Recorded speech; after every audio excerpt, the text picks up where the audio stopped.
In today's video, I'm going to teach you how to set up Google Ads conversion tracking with Google Tag Manager GA4. First, sign in to your Google Ads account from the main navigation, head to Goals, then open Conversions. On the Conversions page, switch to the summary view so you can see everything in one place and click the button to create a new conversion action. This is where you define exactly what success looks like for your campaigns. So take a moment to think about the user action you want to measure. Choose the most appropriate category for your outcome, like a lead, purchase, page view, or a phone call. Then proceed to create the conversion. For this walkthrough, select calls from website visits if you want to track people who call after clicking your ads and visiting your site. Next, define how you'll recognize the event on your site. Pick the option that best matches the action you'll track.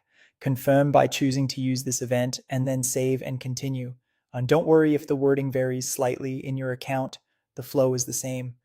On the tag setup page, select Use Google Tag Manager.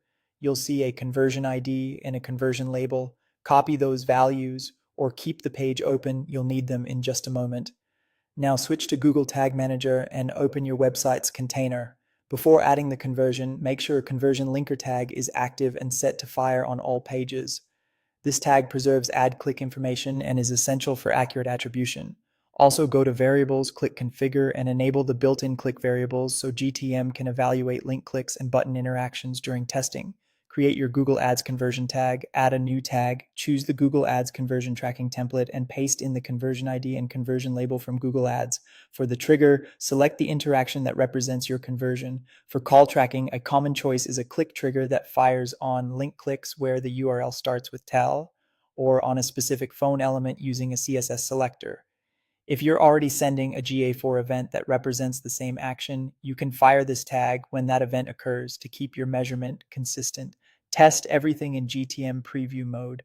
Visit your site in the preview window, perform the action you just set up, and confirm that the conversion tag fires. If it works as expected, submit and publish your container. Back in Google Ads, the conversion may show as unverified until it receives live data. Give it some time, trigger a real conversion, and you'll start seeing results populate.